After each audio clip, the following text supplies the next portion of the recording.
बिस्मिल्लाहिर्रहमानिर्रहीम। अस्सलाम वालेकुम स्टूडेंट्स।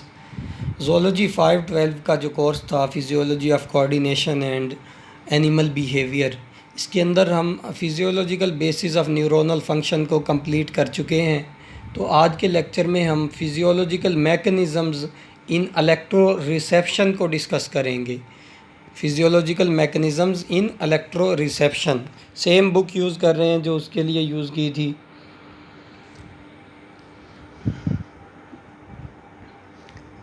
स्टार्ट करते हैं टॉपिक को। इलेक्ट्रो रिसेप्शन नाम से पता चल रहा है कि इलेक्ट्रिसिटी को रिसीव करने का या सेंस करने का प्रोसेस।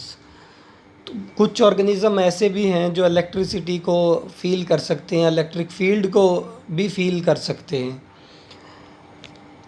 इसी टॉपिक के अंदर हम पढ़ेंगे कि कैसे ये फील करते हैं, कौन से रिसेप्टर्स हैं इनके अंदर इलेक्ट्रिसिटी को, इलेक्ट्रिक करंट को या इलेक्ट्रिक फील्ड को फील करने के लिए। स्टार्ट करते हैं। Hair cells located in the skin of certain species of bony and cartilaginous fishes have lost their cilia and become modified for the detection of electric current in the water.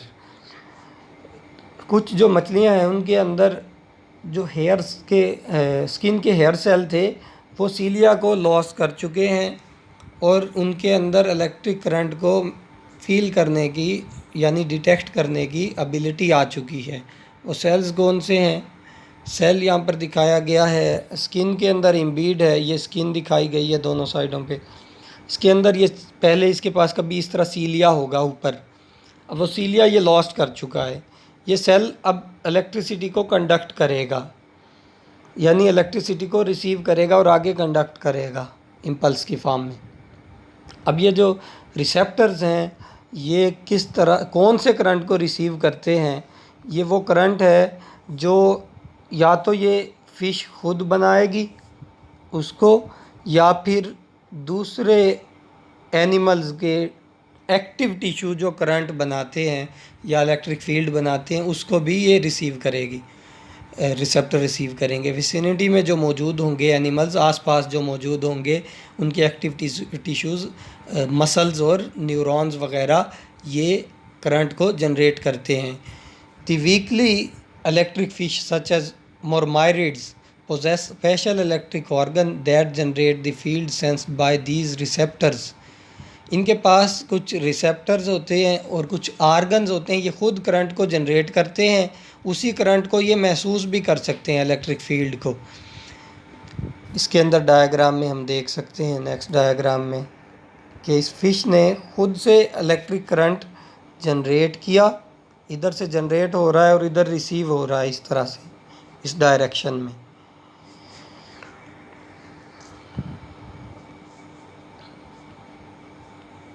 ये weak electric fishes हैं जो थोड़ा current produce करती हैं।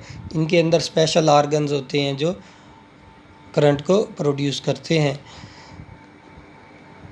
They can use the fields, ये जो electric field बनता है इसको ये दो मकसदों के लिए इस्तेमाल करते हैं। एक है कम्युनिकेट करने के लिए एक दूसरे के साथ, और दूसरा नेविगेट करने के लिए, नेविगेशन करने के लिए टर्बिड वाटर में। टर्बिड वाटर ऐसा वाटर जिसमें कोई रुकावटें हों, जिसमें एक कह सकते हैं कि मुख्तलिफ ऑर्गेनिज़म्स मौजूद हों। वैसे तो टर्बिडिटी का वर्ड यूज़ किया जाता है जब कभी कोई इनसॉल्युबल मटेरियल जो होते हैं वाटर में दाखिल हो जाएं।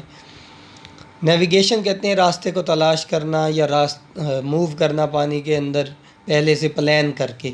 तो इन्हें इलेक्ट्रिक फील्ड के दो फ़ायदे हैं। In fact, all electrically active tissues can generate electric field, and some sharks are specially adapted at locating their prey by sensing the electric current emanating from the active muscles of animals। जबकि दूसरे जो organisms हैं जो ज़्यादा electricity produce करते हैं जैसे कि शार्क है, ये प्रे के को भी सेंस करने के लिए कि किस जगह पर उनका शिकार मौजूद है, या फिर दूसरे ऑर्गेनिज़म्स को भी जो उसके पास मौजूद होंगे जिनमें से इलेक्ट्रिक करंट निकल रहा होगा। एमिनेटिंग का मतलब है जिनसे इलेक्ट्रिक करंट बन रहा होगा, उनके एक्टिव मसल्स से। The electroreceptors of fishes are distributed throughout the head and the body in lateral line system. Lateral line system इससे पहले वाले कोर्सेज में आप पढ़ चुके होंगे कि वाटर में करंट्स को यानी वाटर की मूवमेंट को और प्रेशर वगैरह को महसूस करने के लिए पूरा एक सिस्टम है, रिसेप्टर्स मौजूद हैं। तो इस जगह पे डायग्राम में हम देख सकते हैं कि ये जो रिसेप्टर एरिया है, रिसेप्टर एरिया को डार्क कलर से, यानी ये डार्क कलर हैं जितने भी, ये लेटरल साइड्स पर इसकी, इनमें रिसेप्टर्स मौजूद हैं जो करंट को, इलेक्ट्रिक करंट को रिसीव कर रहे हैं। और इनका कनेक्शन जो है लेटरल लाइन सिस्टम के साथ है। ये इलेक्ट्रिक ऑर्गन है, ये करंट को, इलेक्ट्रिक फील्ड को बनाएगा और इस तरफ आके इनके ऊपर रिसीव होगा। इन सब डार्क एरियाज़ पर करंट रिसीव हो रहा होगा। लेटरल लाइन सिस्टम को इससे पहले जो बीएससी वाले कोर्सेज हैं उनके अंदर आप फिजियोलॉजी या एनिमल फॉर्म एंड फंक्शन वगैरह में डिस्कस कर चुके होंगे। तो इसका सिर्फ जो ये इलेक्ट्रो रिसेप्टर्स हैं इनका सिर्फ कनेक्शन है लेटरल लाइन सिस्टम के साथ, ना कि इनकी वजह से लेटरल लाइन सिस्टम बना हुआ है। लेटरल लाइन सिस्टम के और भी बहुत सारे फंक्शन हैं, उनमें से सिर्फ एक ये फंक्शन है जो इलेक्ट्रो रिसेप्टर्स साथ उसमें ऐड हो गए हैं।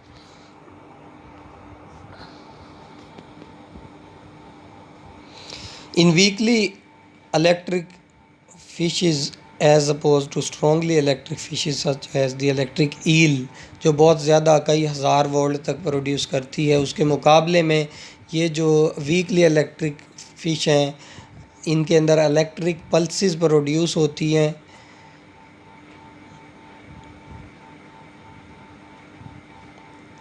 जो स्ट्रॉन्गली इलेक्ट्रिक फ़िश होती हैं उनके अंदर मॉडिफाइड मसल्स और नर्व टिश्यूज़ प्रोड्यूस करते हैं, और जो वीकली इलेक्ट्रिक फ़िश हैं उनके अंदर भी ये स्पेशल आर्गन्स ही हैं, कुछ मसल मॉडिफाई हैं और नर्व टिश्यूज़ हैं। At one end of the body reenter the fish through the epithelial pores in the lateral line system. अभी ये बात कर चुके हैं कि बॉडी के एक पार्ट में से ये निकलते हैं इलेक्ट्रिक करंट, और पूरी स्किन के अंदर जगह जगह लेटरल लाइन सिस्टम में पोर्स मौजूद होंगे, यानी वो सेल्स जिनको अभी हम देख चुके हैं। ये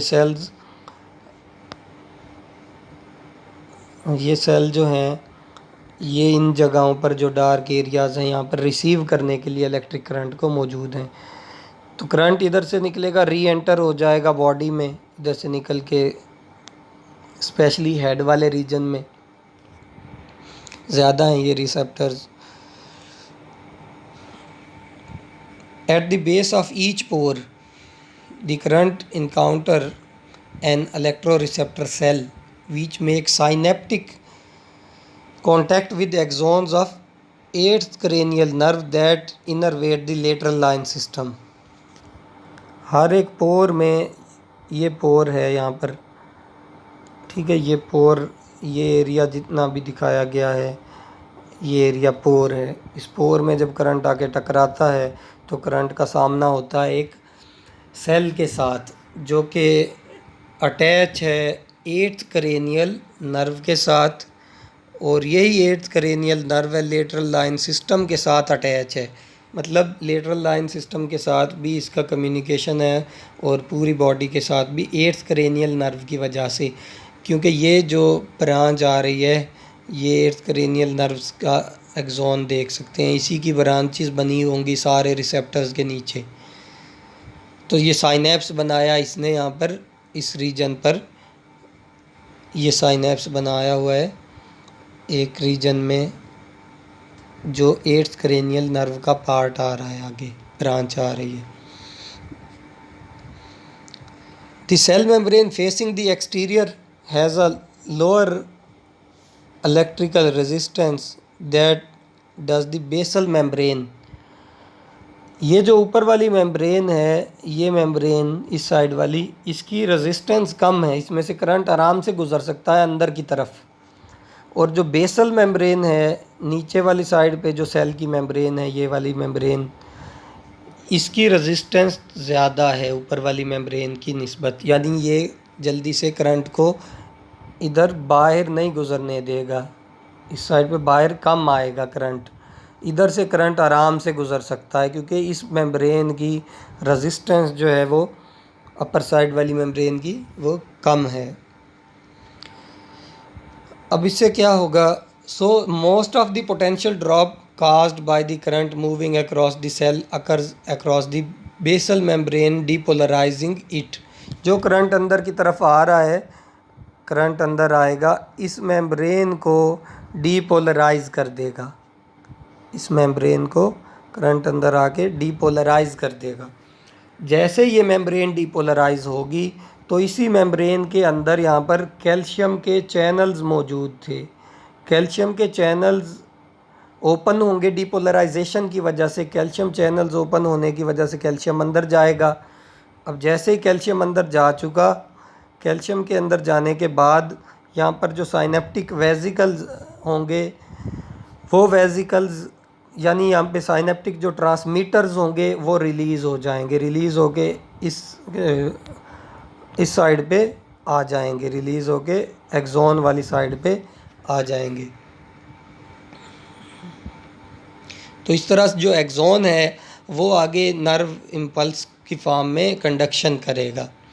depolarisation of basal membrane activates calcium channels in the membrane and resulting influx of calcium at the base of cell increases the release of synaptic transmitters by the receptor cells. This transmitter increase the frequency of action potential in the sensory fiber that innervates the receptors. मुख्तलिफ receptors के साथ यही neuron कहीं दूर जाके इधर उधर इसकी ब्रांचेस बनी होंगी। तो वैसे भी इस न्यूरॉन के अंदर लगातार इम्पल्सिस जा रही होंगी कुछ ना कुछ एक कंटिन्यूस फॉर्म में, क्योंकि हम एक्साइटेटरी पोस्ट साइनेप्टिक पोटेंशियल पढ़ चुके हैं। तो इससे क्या होगा, ज़्यादा फास्ट हो जाएंगे एक्शन पोटेंशियल जाना, अगर हमारा ये रिसेप्टर है जो ये ज़्यादा एक्शन पोटेंशियल जनरेट कराने के लिए ट्रांसमीटर रिलीज़ करता है। तो अब बाकी सारी बातें इस तरह रीडिंग में समझना थोड़ा मुश्किल है, तो इसको हम डायग्राम पे देखते हैं, ये आप ख़ुद रीड करेंगे। डायग्राम में पहले देखते हैं कि नॉर्मल कंडीशन में हमें कुछ स्टिमुलस दिखाया गया, इस जगह पे ये स्टिमुलस ज़ाहिर कर रहा है, ठीक है, रिसेप्टर का ये पोटेंशियल है और नर्व इम्पल्स को हमने इन लाइंस से ज़ाहिर किया। देख सकते हैं कि किसी जगह पे इम्पल्स ज़्यादा हैं, किसी जगह पर कम है।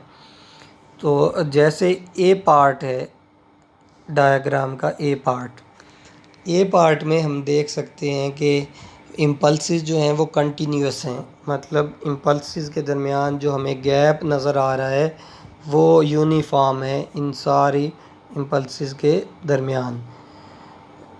और नीचे जो स्टिमुलस की लाइन जा रही है, ये स्टिमुलस की लाइन कंटिन्यूस है, मतलब स्टिमुलस यहाँ पर नहीं आ रहा, इसको हम समझ लें कि यहाँ पर न्यूरोट्रांसमीटर्स की लाइन है ये, या साइनेप्टिक ट्रांसमीटर सॉरी कह सकते हैं, क्योंकि नर्व नहीं है जिससे ये ट्रांसमीटर निकल रहे हैं, वो रिसेप्टर है सिंपल, तो इसको हम सिर्फ ट्रांसमीटर कहेंगे।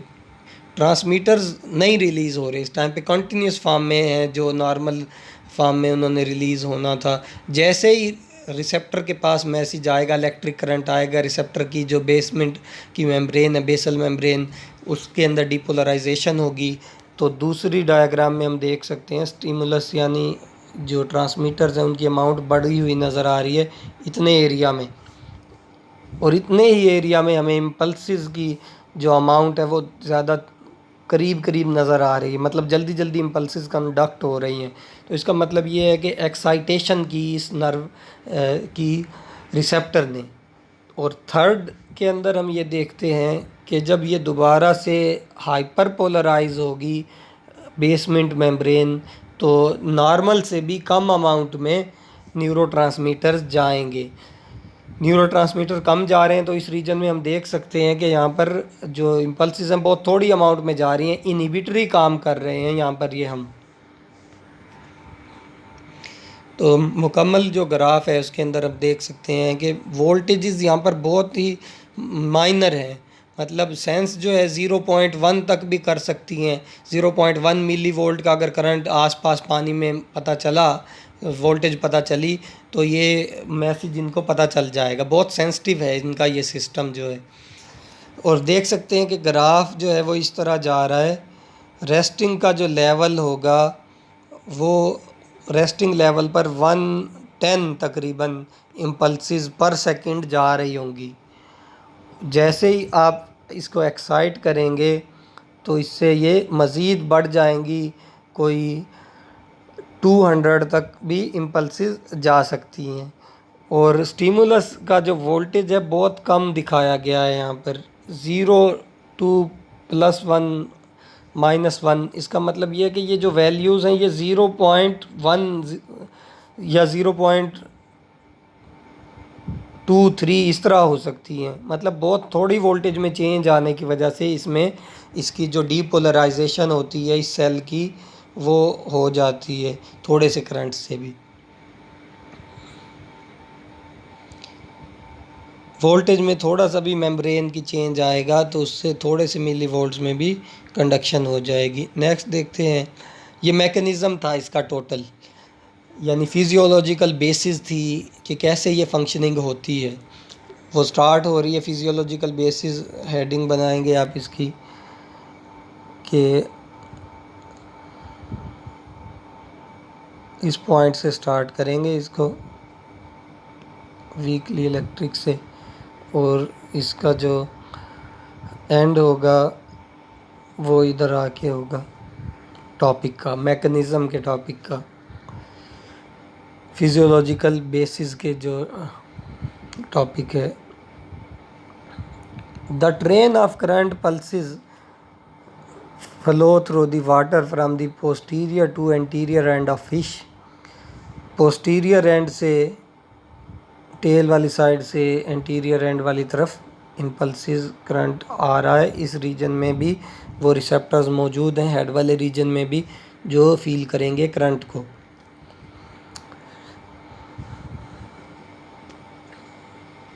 Any object whose conductivity differ from that of water will distort the lines of current flow. अब डायग्राम से देखते हैं इस बात को। सिर्फ 2 एग्जांपल हमें दिखाई दे रही हैं कि करंट आ रहा था इस रीजन से इस रीजन में। अगर कोई ऑब्जेक्ट है जो डार्क कलर में हमें नज़र आ रही है, ये ऑब्जेक्ट, अगर इसकी कंडक्टिविटी बिल्कुल वाटर की ही तरह है, इलेक्ट्रिकल कंडक्टिविटी, तो जो फ़िश है उसको पता नहीं चलेगा कि कोई चीज़ मौजूद है या नहीं है। ठीक है, मतलब जो करंट है वो सेम बिल्कुल बग़ैर डिस्टर्ब हुए इसके पास आ जाएगा, कंडक्टिविटी ज़्यादा होने की वजह से, वाटर की तरह कंडक्टिविटी होने की वजह से।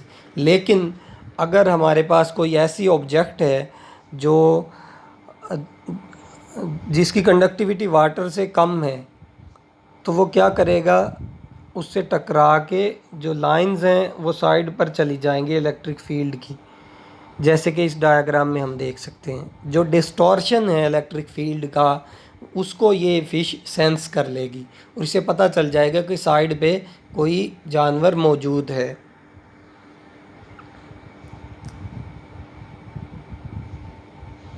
और मैसेज जाएगा, this sensory information is then processed in the greatly enlarged cerebellum of fish, enabling it to detect and locate object in its immediate environment। तो इससे इसे पता चल जाएगा, दिमाग में जो सेरिबेलम वाला पार्ट है वो इसकी प्रोसेसिंग करेगा और इसको फील होगा कि आसपास कोई चीज़ मौजूद है। Electrical signals are produced by other species of fish are used for quite different tasks.